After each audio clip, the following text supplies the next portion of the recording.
বিসমিল্লাহির রহমানির রহিম। আসসালামু আলাইকুম ওয়া রাহমাতুল্লাহ।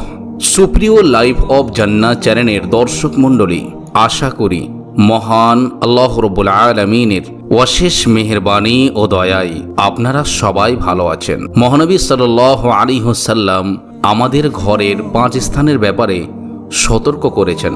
আজকের ভিডিওতে আমরা সেই 5 স্থান সম্পর্কে জানব, যে স্থানগুলোর ব্যাপারে মহানবী সাল্লাল্লাহু আলাইহি ওয়াসাল্লাম আমাদের সর্বদা সতর্ক থাকতে বলেছেন। প্রিয় দর্শক, ঈমানের দাবি হলো মুমিন তার দৈনন্দিন জীবনে বিচক্ষণ ও বুদ্ধিমান হবে। বিশেষত নিজের ঘর বাড়ি ও আবাসস্থলের ব্যাপারে সে সর্বদা সতর্ক থাকবে। হাদিসে ঘরের 5 স্থানের ব্যাপারে সতর্ক করা হয়েছে, যার কয়েকটির ব্যাপারে বলা হয়েছে সেখানে শয়তান বসবাস করে। তবে কোনো কোনো মুহাদ্দিসিনদের মতে রাসূল সাল্লাল্লাহু আলাইহি ওয়াসাল্লাম শয়তান শব্দের ব্যবহার রূপক অর্থে ব্যবহার করেছেন, মূলত তা দ্বারা ক্ষতিকারক বস্তুগুলো উদ্দেশ্য। সুতরাং এসব বিষয়ে ধর্মীয় দৃষ্টিকোণ ও জাগতিক বিবেচনায় মুমিনের সতর্ক থাকা আবশ্যক। নম্বর 1, বিছানা। যে বিছানায় দীর্ঘদিন ধরে কেউ থাকে না অথচ তা বিছিয়ে রাখা হয়, এমন বিছানায় রাসূলুল্লাহ সাল্লাল্লাহু আলাইহি ওয়াসাল্লাম বলেন, একটি বিছানা ব্যক্তির জন্য, একটি তার পরিবারের জন্য, একটি অতিথির জন্য, আর চতুর্থটি শয়তানের জন্য। সুনানে নাসাঈ হাদিস নম্বর 3385।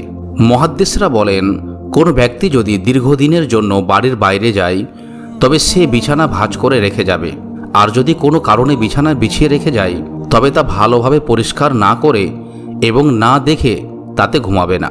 কেননা হতে পারে তার অনুপস্থিতিতে সেখানে ক্ষতিকর কোনো কীটপতঙ্গ আশ্রয় নিয়েছে। আবার কোনো কোনো মুহাদ্দিসিন চতুর্থ বিছানা দ্বারা অপচয় নিষিদ্ধ হওয়া অর্থ গ্রহণ করেছেন। নম্বর 2, গোসলখানা। টয়লেট ও গোসলখানা মানুষের জন্য স্পর্শকাতর স্থান। এগুলো যেমন মানুষের জন্য অতি প্রয়োজনীয়, তেমন তা রোগ জীবাণুর বিস্তারের স্থান। সুতরাং সতর্কতার সঙ্গে তা ব্যবহার করা আবশ্যক। রাসূল সাল্লাল্লাহু আলাইহি ওয়াসাল্লাম বলেন, সাধারণত পায়খানার স্থানে শয়তান এসে থাকে। সুতরাং তোমাদের কেউ পায়খানায় প্রবেশ করলে যেন বলে, আমি আল্লাহর কাছে শয়তান ও যাবতীয় নোংরা বিষয় থেকে আশ্রয় চাইছি। সুনানে আবি দাউদ হাদিস নম্বর 6। নম্বর 3, অবিন্যস্ত কাপড়।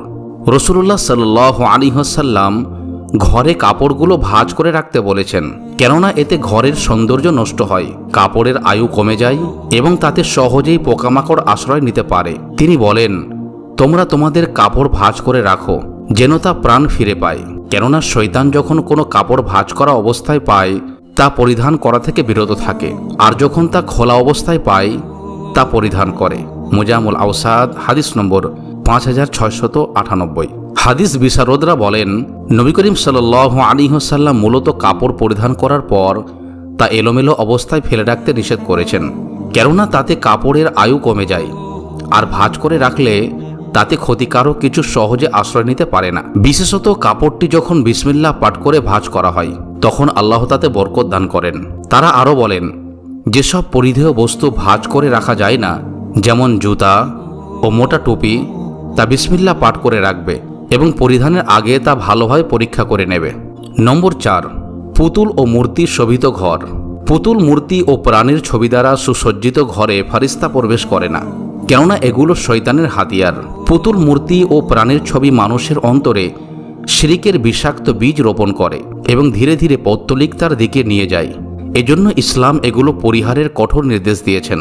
মহানবী সাল্লাল্লাহু আলাইহি ওয়াসাল্লাম বলেন, যে বাড়িতে কুকুর বা মূর্তি থাকে তাতে ফেরেশতা প্রবেশ করে না। সহিহ আল বুখারী হাদিস নম্বর 3225। নম্বর 5, আগুন প্রজ্বলনের স্থান।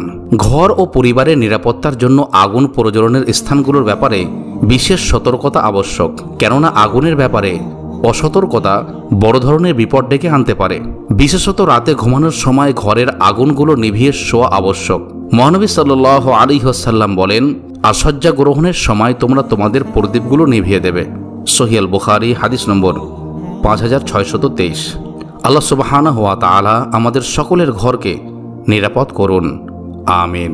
সুপ্রিয় দর্শক, আজকের ভিডিও এ পর্যন্তই ছিল। ভিডিওটি ভালো লাগলে লাইক করবেন এবং এই ধরনের ভিডিও পেতে আমাদের চ্যানেলটি সাবস্ক্রাইব করে আমাদের সঙ্গে থাকবেন। আবার কথা হবে অন্য কোনো ভিডিওতে ইনশাআল্লাহ। আসসালামু আলাইকুম ওয়া রাহমাতুল্লাহি ওয়া বারাকাতুহু।